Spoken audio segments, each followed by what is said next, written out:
Title এবং thumbnail দেখে অবশ্যই বুঝে গেছেন আজকের ভিডিওটার বিষয়বস্তু কি হতে চলেছে। তো এই রকম ভিডিও হয়তো বা এর আগে কেউ ইউটিউবে দেয় নাই, তো সেজন্য আমি ভাবলাম আপনাদের জন্য একটা ভিডিও দেওয়া উচিত।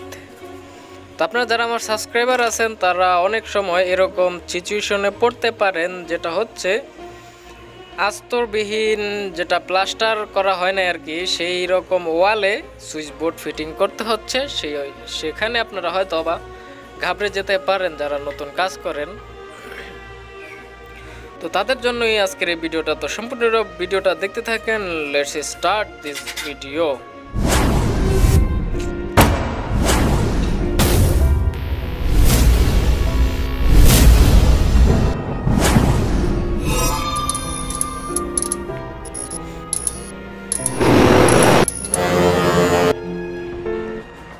Welcome back. তো চলুন শুরু করতেছি প্রথম থেকে। এবার আমাদের যে কাজটা করতে হবে, প্রথমে আমাদের গ্রুপ করে নিতে হবে। এবার গ্রুপটাকে পানি দিয়ে ভিজিয়ে নিতে হবে। আর যদি গ্রুপের ভিতরে ময়লা থাকে, ময়লাগুলো অবশ্যই পরিষ্কার করে নিতে হবে এবং পানি দিয়ে ভিজিয়ে নিলে আরেকটু ভালো হয়। তো এখানে কিছু সুইচ বোর্ড আমরা ফিটিং করা হয়েছে এবং আরও কিছু সুইচ বোর্ড বাকি আছে, সেগুলো আমরা ফিটিং করব। তো তার মধ্য থেকে আপনাদেরকে একটা ফিটিং করার ভিডিও আমি আপনাদেরকে দেখাতে চলেছি। তো যাদের এই ধরনের সমস্যায় পড়তে হবে বলে মনে হয় তারাই আজকের এই ভিডিওটা দেখবেন, আর বাকিরা এই ভিডিওটা থেকে বিরত থাকবেন।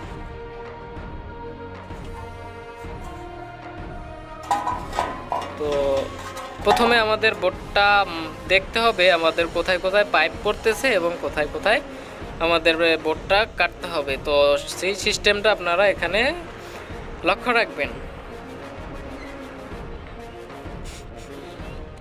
তো এভাবে করে আমাদের এখানে বোর্ডে দুইটা পাইপ আছে। দুইটা পাইপের জন্য আমরা যেই জায়গাটায় পাইপ পড়বে সেই জায়গাগুলো দেখব ঠিকঠাক মতো। যদি পাইপ এই হোলের ভিতরে পড়ে তাহলে আর সমস্যা নাই। যদি হোলের বাইরে পড়ে, যেই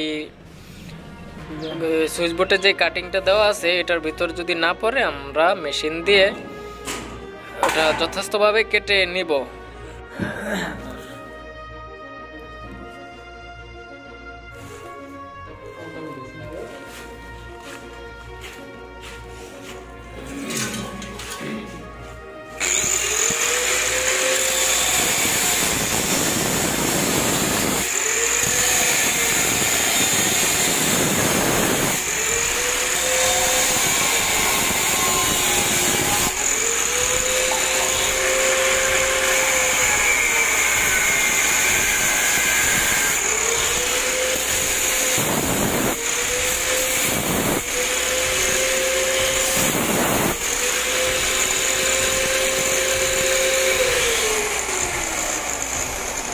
তো একটা পাইপের লাইন আমরা কেটে নিয়েছি, এখন আরেকটা পাইপের জন্য লাইন কাটবো। তো যারা আমার এই ভিডিওতে নতুন আসছেন অবশ্যই একটা লাইক দিয়ে দিবেন, আর চ্যানেলটা যদি পরবর্তী ভিডিও সবার আগে দেখতে চান তাহলে সাবস্ক্রাইব করে দিতে পারেন।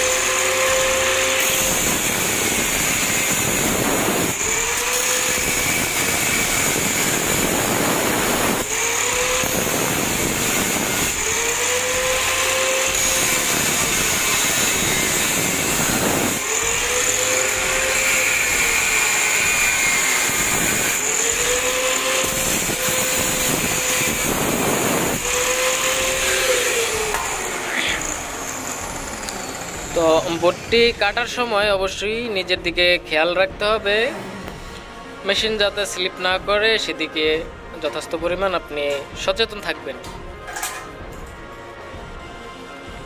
তো এখন আমরা দেখব ঠিকঠাক মতো হয়েছে কি না। যদি হয় তাহলে ভালোই, যদি না হয় তাহলে আরও ভালো। Good night. এখন আমরা এটার মধ্যে সিমেন্ট বালি ব্যবহার করব। তো সেটার জন্য আমরা এখন যে পদ্ধতিটা ব্যবহার করতেছি, চাইলে আপনারা এভাবেও কাজটা করতে পারেন। একটা পেরেকে সুতা বেঁধে নিতে পারেন যাতে বোর্ডটা আমরা অ্যাকুরেটভাবে ফিটিং করতে পারি। তো এখানে আমাদের দরজার যে চৌকাট আছে সেটা কাছেই আছে, তো সেজন্য আমরা চৌকাঠের ভেতরে পেরেকটা মেরে চৌকাঠের বরাবর করে সুতাটাকে বাঁধতে হবে, আর সুইচ বোর্ডের যাতে মাঝ বরাবর হয় সেদিকে লক্ষ্য রাখবেন।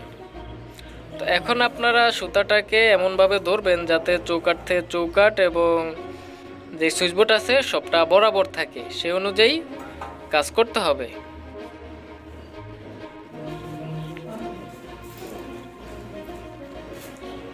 পানি ডাব বুটো গেছে আর ভাই নাই এগুলো আইগুলো খুঁজছি কইগুলো মনে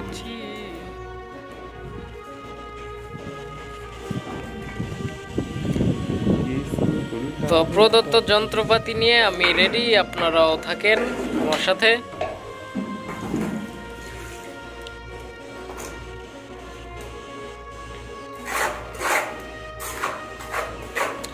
মনে হয় পানি একটু বেশি দিয়ে ফেলেছি।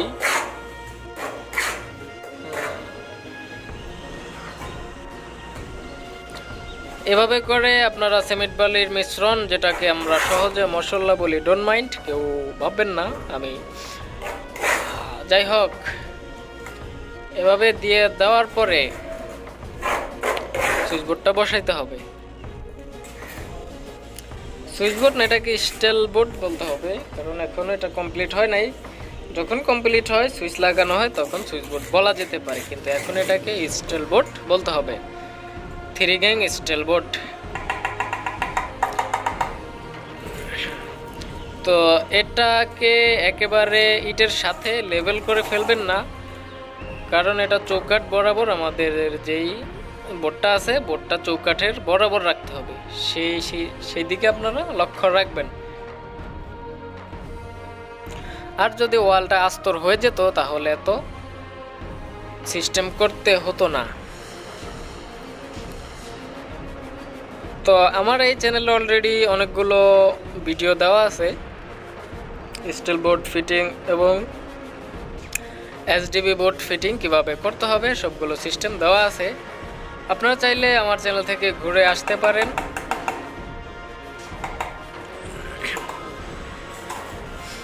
তো সুতাটা দিয়ে আপনারা দেখবেন কোথাও ব্যবধান আছে কিনা, সেটা আপনারা নিজেরাই ঠিক করতে পারবেন।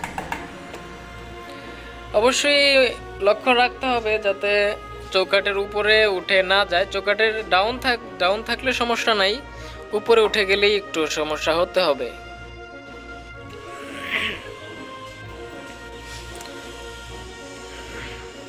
আর যারা অলরেডি এই কাজগুলো নিয়ে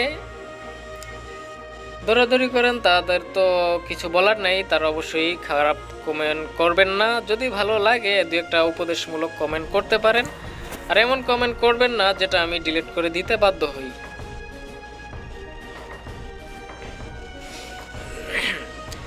তো বোর্ডটা লেভেল আছে কিনা সেটাও আপনাকে দেখতে হবে। আমাদের স্পিরিট লেভেল আছে, আপনাদের কাছেও থাকার কথা, যেহেতু আপনারা এই ধরনের ইলেকট্রিক্যাল কাজ করে থাকেন। তো যেখানে যতটুকু প্রয়োজন আপনারা মশলা দিয়ে নেবেন। তারপরে দেখতে হবে আমাদের কমপ্লিট যখন ফিনিশিং দিবেন তখন আমাদের লেভেলটা ঠিক থাকে কিনা, সেটা আমাদের লক্ষ্য রাখতে হবে। কারণ হচ্ছে এখনই যদি আপনি এটা ব্যবধান থাকে সেটা এখনই ঠিক করতে পারবেন, আর যদি মশলা শক্ত হয়ে যায়, শুকিয়ে যায়, তাহলে আবার এটাকে খুলতে হবে এবং ফিটিং করতে হবে। অনেকটা সময়ের ব্যাপার, ঝামেলার ব্যাপার স্যাপার আছে, সেগুলো অবশ্যই মাথায় থাকতে হবে।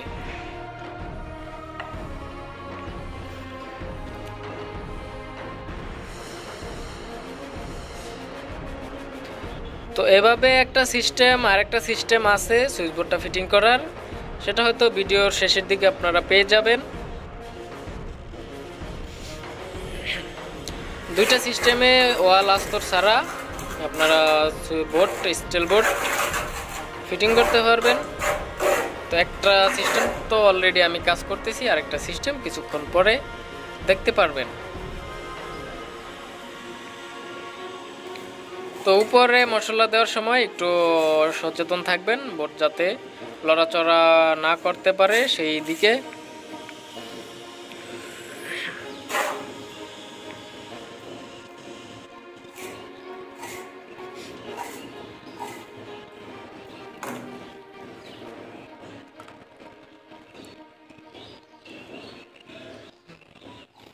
তো কাজটা যাতে অ্যাকুরেট হয় সেজন্য আমি বারবার চেক করতেছি, কারণ একটা ভিডিও করতেছি, আপনারা হয়তো এই ভিডিওটা দেখে আমার এই সিস্টেমটা অনুসরণ করবেন, সেজন্য আমি বারবার চেক করতেছি বোর্ডটা কি ঠিকঠাক মতো বসছে কি না। কারণ ভিডিও না করলে এতটা চেক আমি করতাম না, যেহেতু ভিডিও করতেছি ভালো করেই কাজটা করা উচিত। এমনিতেও কাজ খারাপ করি না, হাতের কাজ কেউই খারাপ করতে চায় না। তাছাড়া ভিডিও করলে আলাদা একটা মোটিভেশন করতে হয়।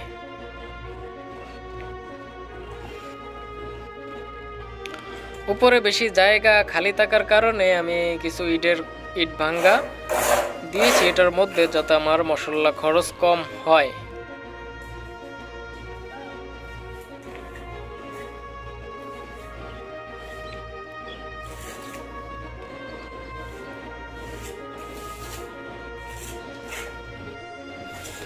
আর এর থেকে যদি কারো ভালো সিস্টেম জানা থাকে কমেন্ট করে বলতে পারেন, আমি সেটা করে দেখব সেটা কি এর থেকে সুবিধাজনক নাকি ভেজালজনক।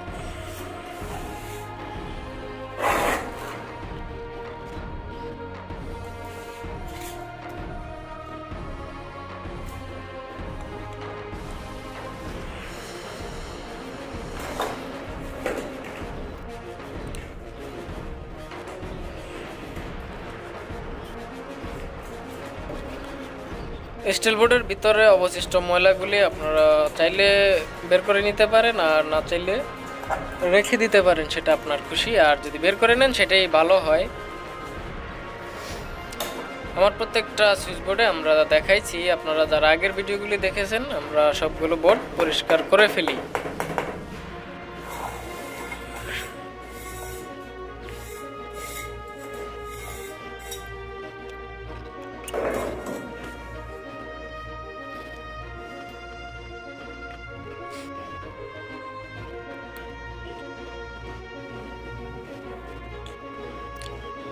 আর পাইপের মুখগুলো ঠিকঠাক মতো আছে কিনা সেটাও চেক করে নেবেন। আর পাইপের মুখের মধ্যে ময়লা থাকলে সেটা পরিষ্কার করে রাখবেন।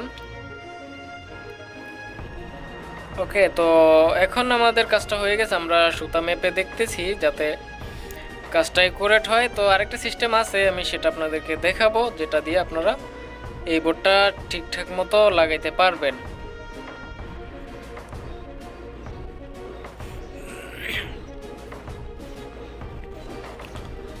তো আপনারা অবশ্যই দেখে থাকবেন, রাজমিস্ত্রিরা যখন কাজ করে তাদের একটা পাট্টা বা গজ থাকে, যেটাই বলেন, ছবিতে দেওয়া আছে, যেটা এসএস দিয়ে বানানো হয়, সেটা দিয়ে আপনারা যখন চৌকাঠের উপরে ধরবেন তখন দেখবেন ঠিকঠাক মতো মাপটা আপনারা পেয়ে যাবেন, একটা ধারণা পেয়ে যাবেন যে সুইচ বোর্ডটা কোথায় কতটুকু উপরে নিচে লাগাইতে হবে। তো এইভাবে ধরলে আপনারা বুঝতে পারবেন। চৌকাঠের উপরে এভাবে করে ধরবেন, সেই পাটটা বা গজ যে যাই বলেন। ওকে,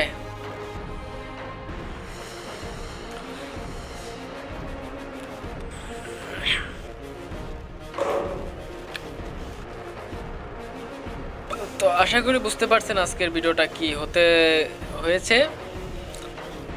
ধন্যবাদ সবাইকে, আজকের ভিডিওটা এ পর্যন্তই সম্পূর্ণ দেখেছেন।